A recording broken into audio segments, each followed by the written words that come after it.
familiar with firearms, these babies can go off. I said, all right, you guys, I'm giving you the count. Back smoothly and safely. You don't just jerk it out. That's dangerous. Smoothly and safe.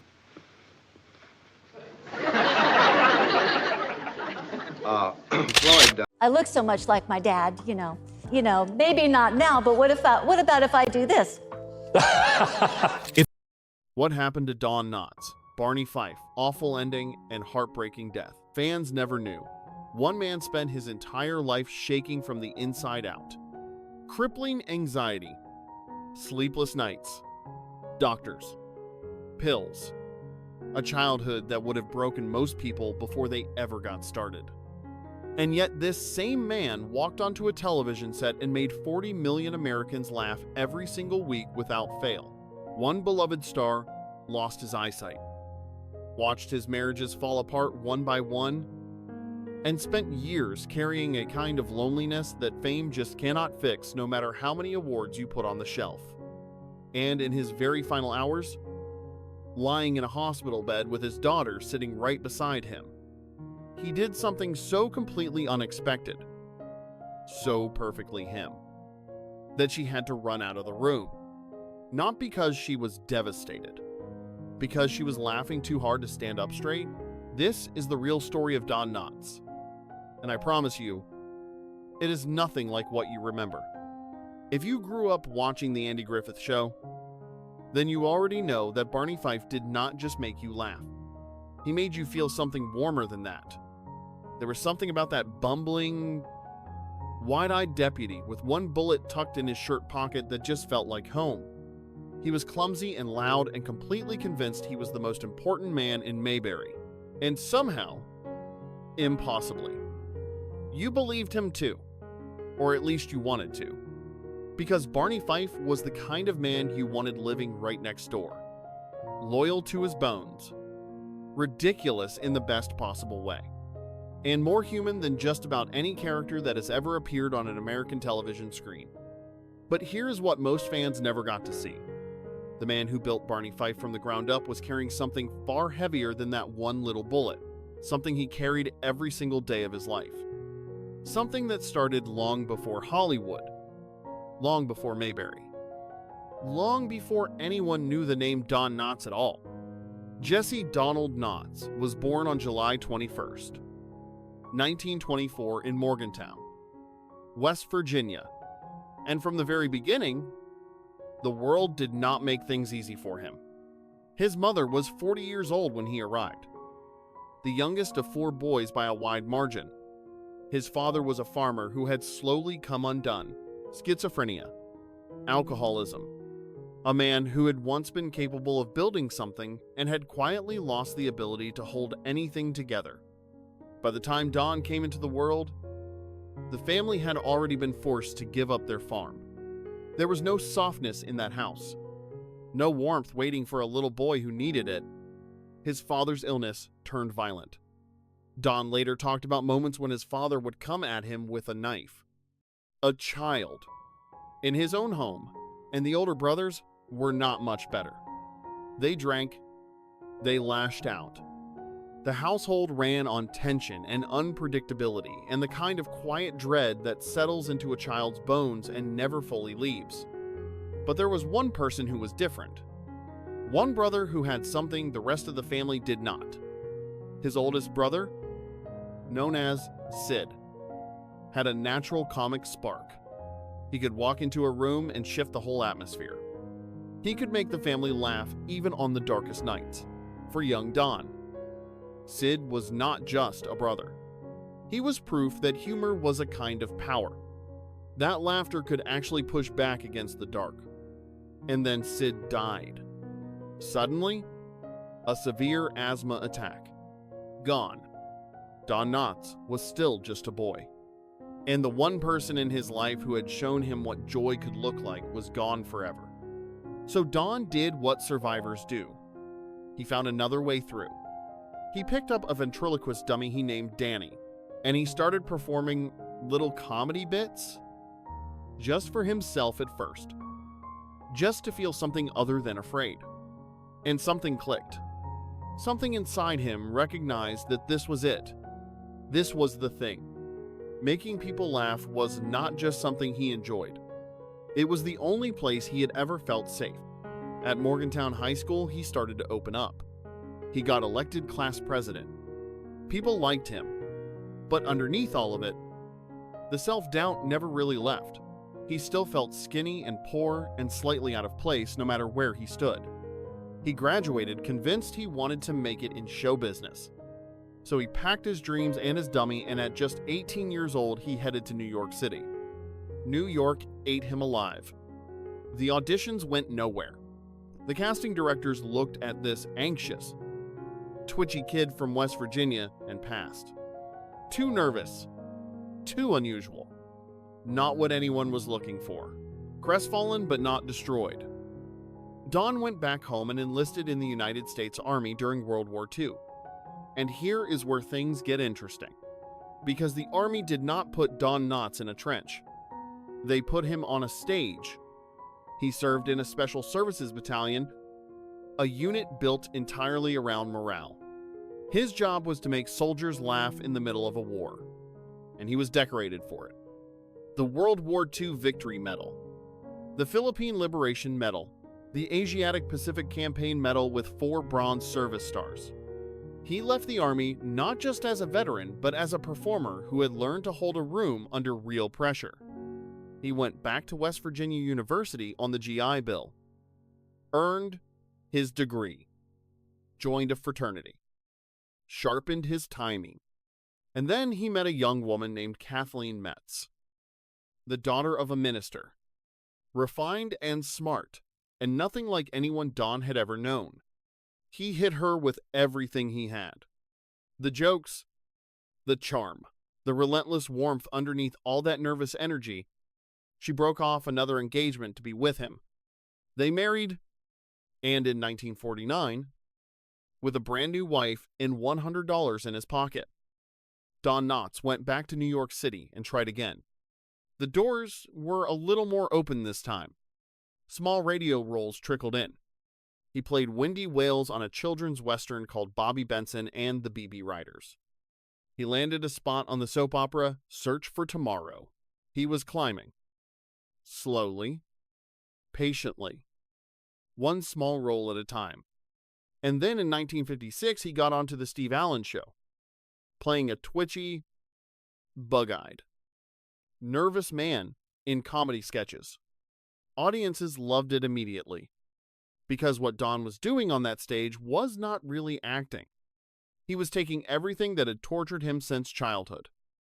All that anxiety, all that fear, all that breathless, nervous energy. And he was turning it into something people could not stop watching. It was around this same time that he crossed paths again with a fellow performer named Andy Griffith. They had actually worked together on a Broadway show called No Time for Sergeants. The two of them sharing a stage from 1955 to 1957, there was chemistry there from the very first night. A natural back and forth that felt completely effortless. When the show became a film in 1958, Knotts came along for the ride. And then in 1960, Andy Griffith got a television pilot, and Don Knotts called him up, half joking, half absolutely serious. He told his old friend that he was going to need a deputy on that show, and that it should be him. Griffith made the call.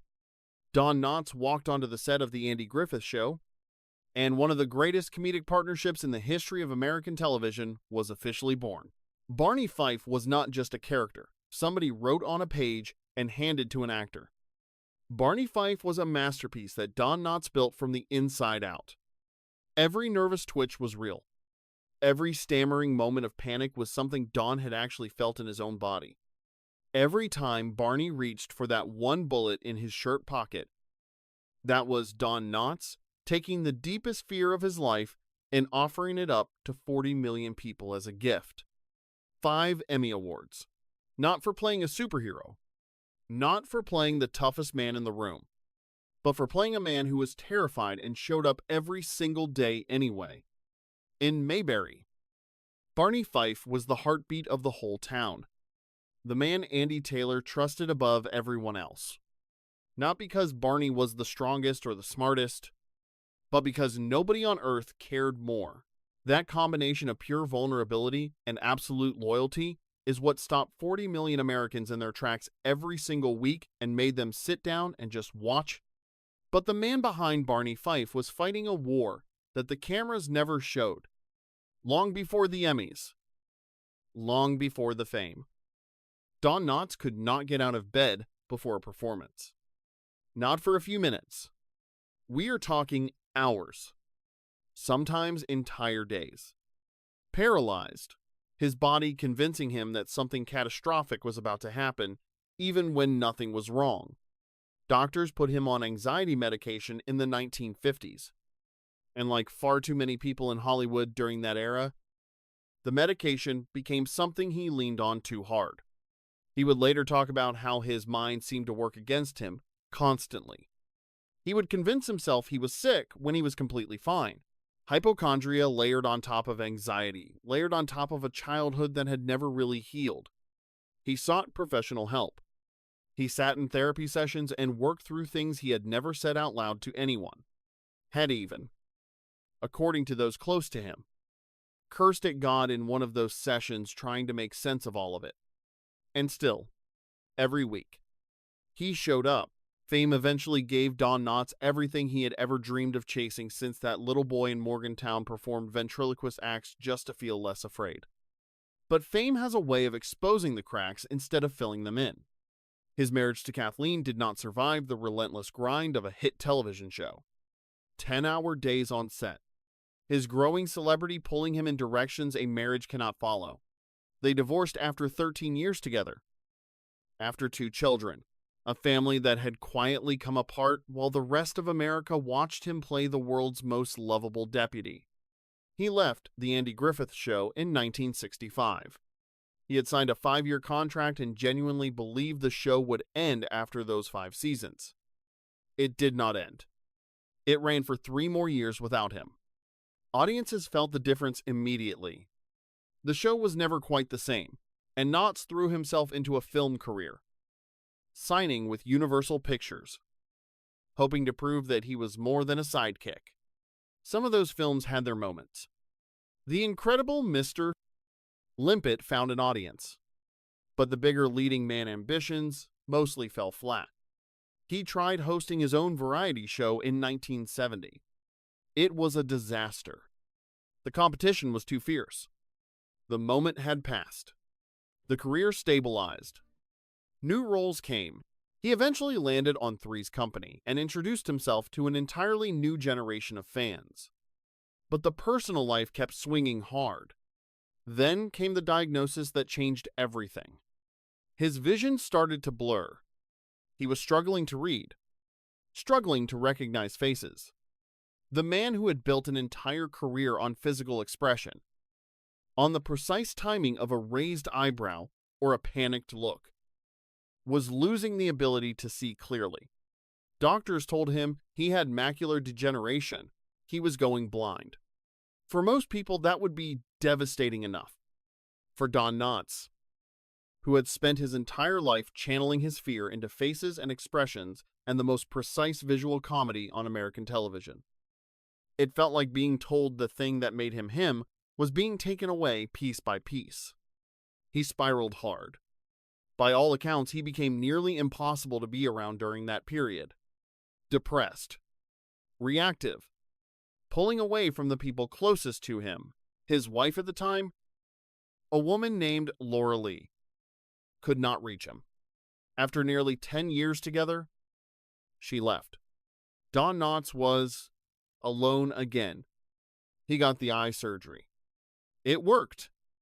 His vision was restored. He came back. As Titans always do. He found new work. He found new purpose. And then at 67 years old, on the set of a sitcom called What a Country, he met a woman named Frances Yarborough.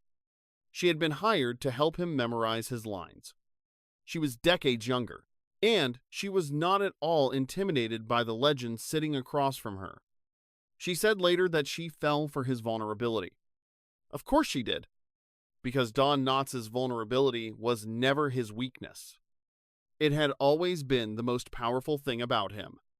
It was the engine behind every single laugh he had ever earned.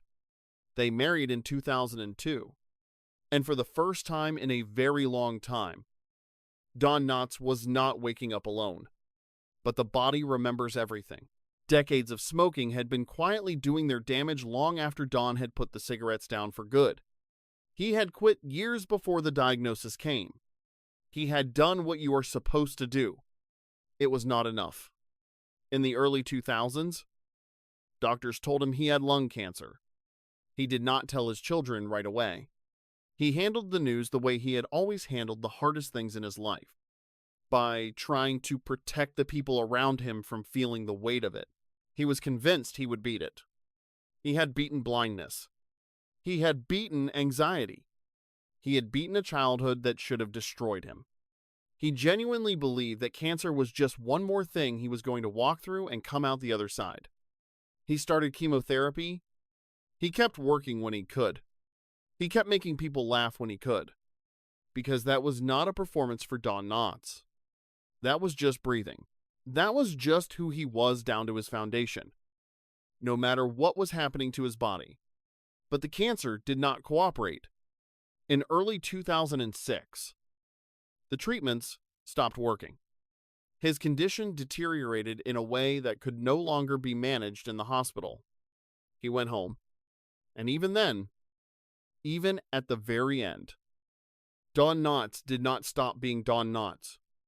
His daughter Karen was with him in those final days, and what she witnessed was something that has stayed with her ever since. Something she shared years later in an interview that absolutely broke people who heard it. Don Knotts was dying. He knew it. Everyone in that room knew it. And he made Karen laugh so hard she could not stand up straight.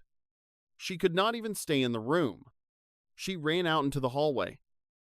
Not because she was falling apart with grief, but because she was genuinely, helplessly, completely cracking up. And the moment she got into the hallway, she had a thought that has haunted her ever since. She thought, I cannot be standing in front of this man, my dying father, and laughing like this. It felt wrong. So she stayed out there until she could pull herself together. A director friend named Howard Storm heard that story later and told Karen exactly what she already knew on some level. He said, you should have stayed and laughed out loud. That is what comedians live for. And Karen said, he was right. She should have stayed. She should have let herself laugh right there in front of him. Because that was exactly, precisely, perfectly what Don Knotts would have wanted. His final act was not a farewell. It was a punchline. It was the most Don Knotts thing he could possibly have done with the last energy he had left on this earth. Andy Griffith came to UCLA Medical Center to say goodbye. Think about what that means for a second. These two men had shared a stage since 1955. Over 50 years of friendship, of history, of an on-screen chemistry that had made them both immortal in the hearts of American television audiences. Griffith was not going to let that end without showing up in person. Don could not speak by then. He was too far gone. But Griffith sat beside him and talked anyway. He said everything he needed to say. He told Don he loved him. He asked him to keep breathing, and then he called him something almost no one else knew to call him. He called him Jess. Don Knotts' real name was Jesse, a name from a hard life in West Virginia, a name he had spent decades quietly leaving behind as he became something larger than that scared little boy from Morgantown. But he had told Andy, just Andy, and Griffith held onto it. And in that hospital room, in the most private and sacred moment of farewell, he brought it back out. He said, breathe, Jess. Keep breathing. And Don moved his shoulder. Just slightly. Just barely perceptible. But unmistakable to the man sitting beside him. who had known him for half a century. I hear you. I am still here. Don Knotts passed away on February 24th, 2006. He was 81 years old. There is a statue of him now in Morgantown, West Virginia, the same town where a little boy with a ventriloquist dummy named Danny first figured out that making people laugh was the only thing that made the world feel manageable. That statue is not just honoring Barney Fife. It is not just honoring 5 Emmy Awards or a career that stretched across 6 decades. It is honoring a man who understood something deeply true about what it means to live a human life. That the bravest thing you can do, the absolute most courageous thing, is to take every fear, every wound, every sleepless night and broken marriage and diagnosis you did not ask for, and offer it back to the world as something that makes people feel less alone. Don Knotts was anxious every day of his life. He was broken in places that never fully healed. He loved people and lost them. He chased things that did not work out. He sat in therapist offices and tried to make sense of a childhood that made no sense. He stared down blindness and cancer and loneliness with the same stubborn refusal to stop showing up. And at the very end, with nothing left to prove. Nothing left to perform. Nothing left to protect himself with. He made his daughter laugh so hard she ran out of the room. That was Don Knotts. That was all of him right there in that one final moment. So tell me something. I want to know. What is the one Barney Fife moment that you have carried with you all these years? Maybe it is something that made you laugh until your stomach hurt. Maybe it is something that felt strangely true about being human, even though it was played completely for comedy. Drop it in the comments right now, because I have a feeling that you have not thought about it in a while and you really genuinely need to right now. Because Don Knotts spent his whole life making sure you never had to face the hard moments alone. The least we can do is remember him the right way.